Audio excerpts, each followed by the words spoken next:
So this was my resume. तो आप cyber cafe से भी अपना रिज्यूम बना सकते हो, अगर आप चाहो तो आप खुद से भी रिज्यूम बना सकते हो। कंपैरिजन करो तो जो साइबर कैफे से जो नॉर्मल रिज्यूम बनता है एंड जो हम बनाते हैं कलरफुल रिज्यूम, तो as compare to the normal resume, जो कलरफुल रेज्यूम होता है वो काफ़ी देखने में अच्छा एंड प्रेजेंटेबल लगता है। जो रिसेंटली मैं इंटरव्यूज़ पे अपना रेज्यूम लेके जाती हूँ, दैट इज़ दिस रेज्यूम। ये रेज्यूम मैंने बनवाया था through the cyber cafe.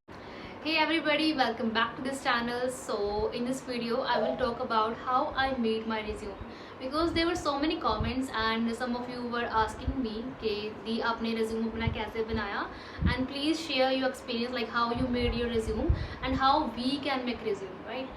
So इस वीडियो में आपको स्टेप बाय स्टेप बताऊंगी कि आप resume कैसे बना सकते हो एंड मैंने अपना resume कैसे बनाया था। तो let's start। तो अगर मैं अपने बारे में बात करूँ तो मेरे पास मैंने काफ़ी तरह के काफ़ी टाइम रिज्यूम बनवाए। मैंने 2-3 रिज्यूम मैंने साइबर कैफे से बनाए थे एंड एक बार रिज्यूम मैंने खुद से भी बनाया था अपने एंड से। एंड एक एप्लीकेशन थी, ऑनलाइन एप्लीकेशन, कैनवा एप्लीकेशन। सो कैनवा एप्लीकेशन पे मैंने जाके फिर वहाँ पर टेम्पलेट लिया रिज्यूम का एंड वहाँ पर जाके मैंने रिज्यूम बनाया था। तो इतना अच्छा तो नहीं आया था उस टाइम पे, बट फिर भी मैंने कुछ इस तरह का था। सो this was my resume and ये जो फ़ोटो थी ना, पासपोर्ट साइज़ फ़ोटो, मैंने मेरे फ़ोन में अच्छी सी फोटोग्राफ नहीं थी, तो एक अच्छी क्वालिटी की फ़ोटोग्राफ नहीं पेस्ट हो पाई इस पर एंड इतना अच्छा क्वालिटी का रिज्यूम नहीं बन पाया इस वजह से। तो इसकी बजाय फिर मैंने जो मेरा दूसरा रिज्यूम था जो मैंने साइबर कैफ़े से बनवाया था, तो फिर मैं वो रिज्यूम कैरी करके जाती थी अपने वेन्यू के ऊपर। तो सबसे पहले हम एक बात करते हैं मेरे फर्स्ट रिज्यूम की जो मैंने बनाया था for my first interview.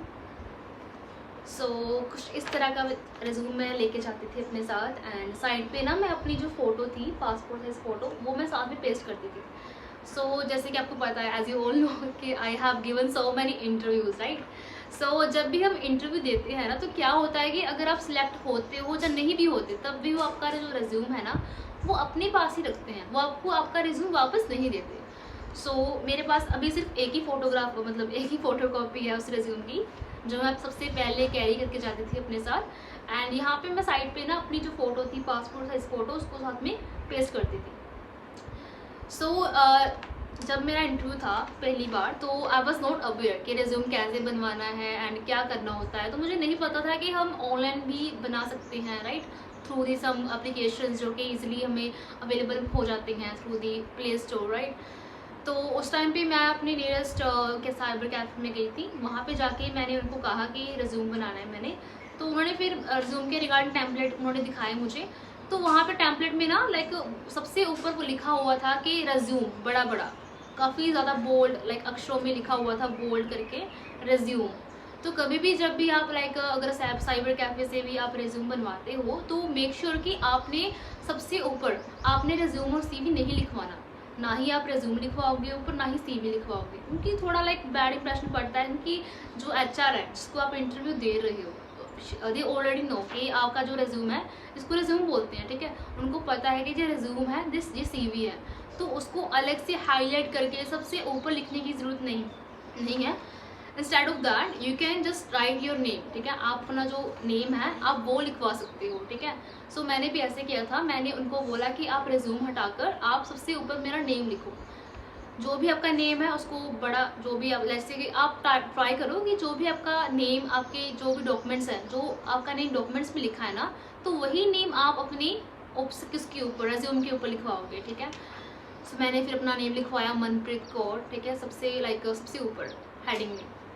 Then उसके बाद आपने अपनी लिखनी है कॉन्टैक्ट डिटेल्स, जैसे कि आपका एड्रेस हो गया, ठीक है, उससे पहले आप एड्रेस मेंशन कर देना, ठीक है, आपका एड्रेस जो भी है जहाँ पे भी आप रहते हो, एड्रेस मेंशन करने के बाद then you will mention your contact details, जैसे कि आपका फ़ोन नंबर हो गया एंड आपका ईमेल आईडी हो गया। Phone number and email ID क्यों लिखवाने को मैं कह रही हूँ, because these are very important, as you already know कि अगर आप शॉर्ट लिस्टेड हो जाते हो तो they will contact you through your contact details. अगर आप कॉन्टैक्ट डिटेल्स मेंशन करोगे देन ही वो आपको कॉन्टैक्ट कर सकते हैं।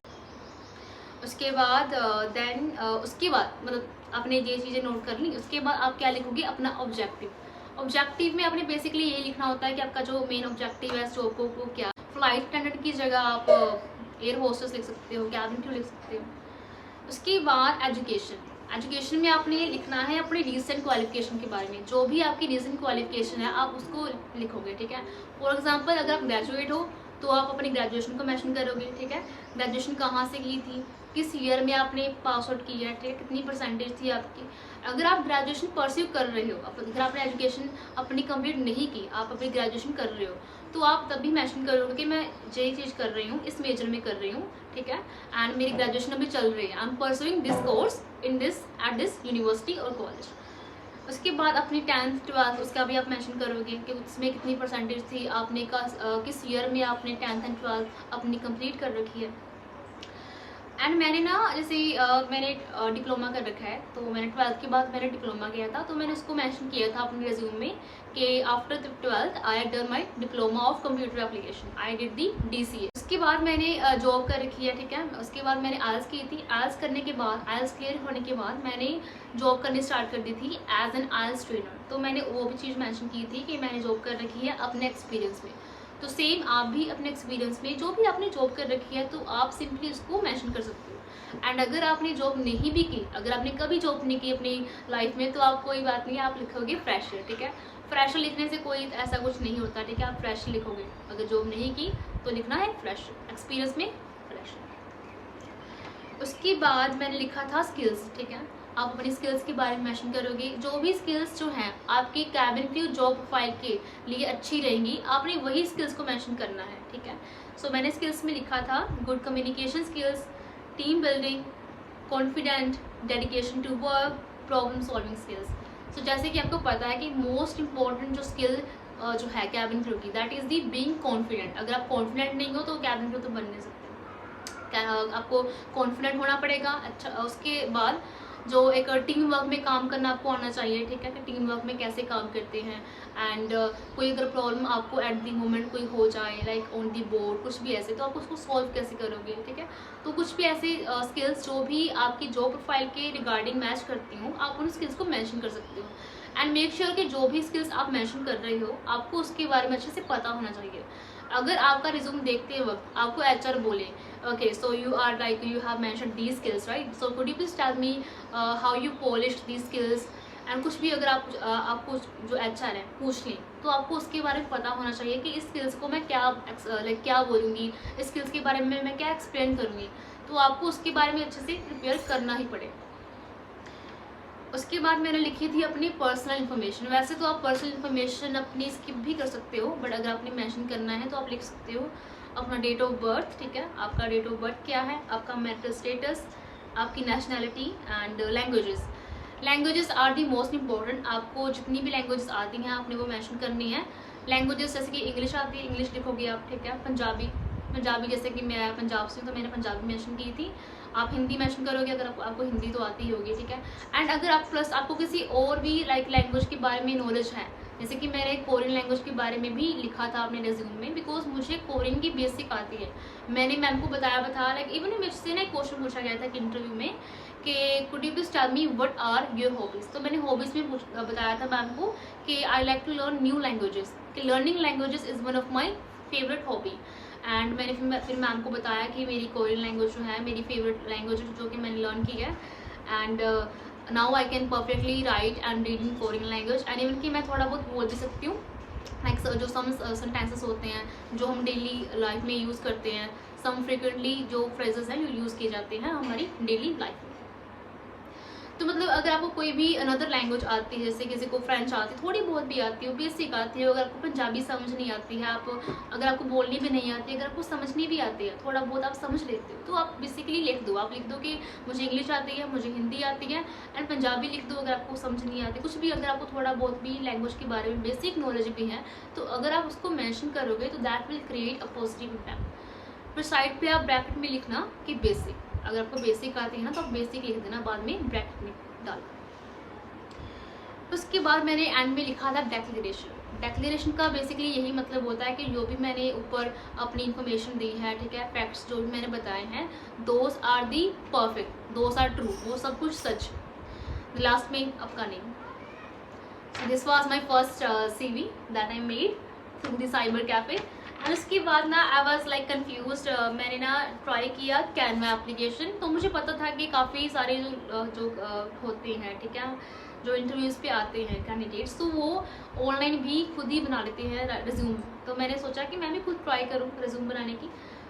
तो कुछ इस तरह की आउटकम आई थी रिज्यूम की मेरी। तो मेरे पास उस टाइम पे ना कुछ अच्छी फ़ोटो नहीं थी पोस्ट करने के लिए, तो फ़ोटो कुछ अच्छी नहीं आई निखर के, मतलब अच्छा रिज्यूम नहीं लगा।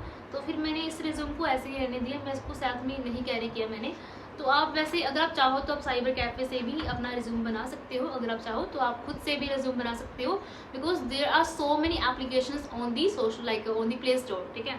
तो आप वहाँ पे जाके भी अपनी जो रिज्यूम है वो इजीली बना सकते हो। जैसे कि कैनवा एप्लीकेशन हो गया, रिज्यूम बिल्डर हो गया, and there so many. So Canva application में मैंने अपना टेम्पलेट ओपन किया, तो वहाँ पे मैंने सर्च किया रिज्यूम, ठीक है, रिज्यूम मेकर। तो वहाँ पे लाइक रिज्यूम टेम्पलेट, रिज्यूम के रिगार्डिंग बहुत सारे टेम्पलेट्स मुझे शो हुए, एंड एक टेम्पलेट मुझे अच्छा लगा तो मैंने उसको उठाया, एंड जो भी इन्फॉर्मेशन थी गिवन में मैंने उसको अपना पेस्ट किया। लाइक जो नेम था मैंने अपना नेम लिखा, नेम के बाद मैंने साइड में ऑब्जेक्टिव लिखा, ऑब्जेक्टिव के बाद फिर मैंने अपनी एजुकेशन के बारे में लिखा, एजुकेशन के बाद फिर सेम लैंग्वेजेस एंड स्किल्स।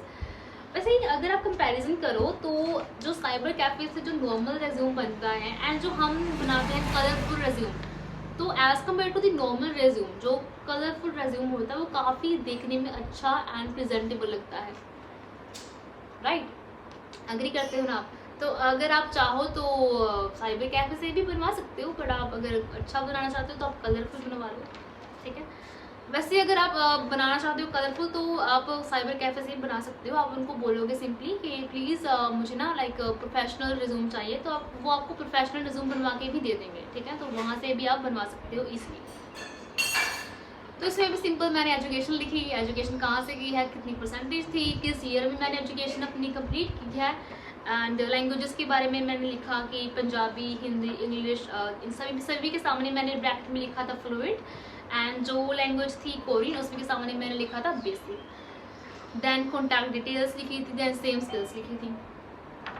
उसके बाद जो रिसेंटली मैं इंटरव्यूज़ पे अपना रिज्यूम लेके जाती हूँ, दैट इज़ दिस रिज्यूम। ये रिज्यूम मैंने बनवाया था थ्रू दी साइबर कैफ़े से ही मैंने रिज्यूम बनवाया था, एंड उनको मैंने बोला था कि आप प्रोफेशनल रिज्यूम बनवा के दे दो मुझे। तो उन्होंने प्रोफेशनल रिज्यूम बनवाया, एंड सबके ऊपर लाइक स्टार्टिंग में मैंने लिखा अपना ऑब्जेक्टिव लिखने के बाद नीचे मैंने लिखा अपना नेम, ठीक है। सो वैसे तो आप अपना नेम स्टार्टिंग में सबसे ऊपर भी लिख सकते हो, बट आपके ऊपर है, ठीक है। अगर थोड़ा सा नीचे भी लिखना चाहते हो तो लिख सकते हो, but same the thing is that कि आपको थोड़ा अपना नेम बोल्ड में लिखना होगा, एंड कैपिटल लेटर्स में लिखोगे तो अच्छा रहेगा। आप अपना नेम जो है कैपिटल लेटर्स में ही लिखना, क्योंकि अगर आप अपना नेम कैपिटल लेटर्स में लिखोगे तो वो ज़्यादा शाइन करेगा, सबसे निखर के उठेगा। क्योंकि नेम अगर ऐसा चीज़ है कि क्योंकि जैसे फर्स्ट राउंड होता है, ठीक है, first round is GD round. GD round में जो एचआर है, जब वो आपकी रिज्यूम देखते हैं, ठीक है, तो उन्होंने आपका नेम बोलना होता है, ठीक है। जैसे कि Manpreet, the next is Shivani, Anjali.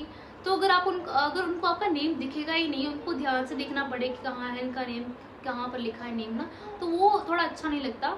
अगर आपका नेम सबसे ऊपर लिखा होगा तो उनको रीड करने में कुछ डिफिकल्टी नहीं होगी, ठीक है। दे कैन ईजिली सी कि क्या नेम है कैंडिडेट का, and they will call you by your name. तो इसमें सेम एक्सपीरियंस, एजुकेशन, मैंने अपना एक्सपीरियंस लिखवाया, skills and personal details and all that. So I don't think इतना कुछ है दिखाने के लिए। हाँ, एक और चीज़ मैं बताना चाहूँगी आपको कि अगर आपका लाइक आपने कोई अचीवमेंट्स कर हैं आपकी लाइफ में, आपने कुछ स्कूल में अचीव कर रखा है, आपने काफ़ी सारी कॉम्पिटिशन क्विज़ेस में कुछ भी आपने पार्टिसिपेट किया, किसी भी कल्चरल एक्टिविटी में, जो कुछ भी आपने कोई प्राइजेस आपने लाइक जीते हैं, लाइक बोन किए हैं, कुछ भी है, ठीक है, तो आप उनको मेंशन कर सकते हो अपने रिज्यूम में। एंड उसके अलावा मैंने एक चीज़ मैंने मेंशन नहीं की, that is this like hobbies. आपका जो भी इंटरेस्ट है, आपकी जो भी हॉबीज़ हैं, आप उनको भी मेंशन कर सकते हो अपने रिज्यूम में। तो हॉबीज़ में आप क्या मेंशन कर सकते हो, जो भी आपकी हॉबीज़ है, जैसे कि listening music, learning new languages, and cooking, travelling, grooming, anything, जो भी आपकी हॉबी है आप उसको मेंशन कर सकते हो। देयर इज़ नो प्रॉब्लम कि आपने स्पेसिफिकली यही हॉबी मेंशन करनी है या फिर आपने यही हॉबी मेंशन करनी है। This is all up to you. आप जो भी हॉबी अपनी मेंशन करना चाहते हो, you can just mention that. So yeah that's all about this. And हाँ, अपनी जो फोटोग्राफ है ना, आप अगर आप ऑनलाइन भी रिज्यूम बनाते हो, ठीक है, आप ऑनलाइन रिज्यूम बनाते हो तो उसके बाद भी आपने अपनी पासपोर्ट साइज फ़ोटो जो है अपने साथ कैरी करनी ही है, ठीक है। आप अपने साथ 2 to 3 पासपोर्ट साइज फ़ोटो अपने साथ कैरी करो, because they can like ask you for the passport size photograph, right. So अगर आप ऑनलाइन भी रिज्यूम बनवाते हो तो आपको अपने साथ जो पासपोर्ट साइज फोटोग्राफ है वो कैरी करके जानी पड़ेगी। आपका नेम हो गया, आपकी क्वालिफिकेशन होगी, आपकी एजुकेशन, ठीक है, क्वालिफिकेशन भी आ गई। उसके बाद आपका एक्सपीरियंस, अगर आपने कोई जॉब नहीं की तो आप फ्रेशर में लिखोगे। उसके बाद आपकी स्किल्स, आपकी पासपोर्ट डिटेल्स आप मेंशन कर भी सकते हो, नहीं भी कर सकते, ठीक है, that's only up to you. Skills आपने मेंशन करनी है, जो भी आपके अंदर स्किल्स हैं, आपकी हॉबीज़ क्या है, आपकी इंटरेस्ट क्या है, ठीक है। So yeah guys, that's all about today's video. Just tell me कि आपको किस चीज़ के रिगार्डिंग, नेक्स्ट टॉपिक के रिगार्डिंग वीडियो चाहिए, किस टॉपिक के रिगार्डिंग आपको बेसिकली वीडियो चाहिए, तो आप मुझे प्लीज़ कमेंट्स में बताना। And so this is how I made my resume. And अगर आप चाहते हो कि मैं आपको किसी और चीज़ के बारे में बताऊँ, किसी और टॉपिक के रिगार्डिंग, तो आप मुझे प्लीज़ बताना कॉमेंट्स में। I will definitely check the comments and I will yes. So yeah guys, thank you for watching today's video. सो मिलते हैं नेक्स्ट वीडियो में, बाय।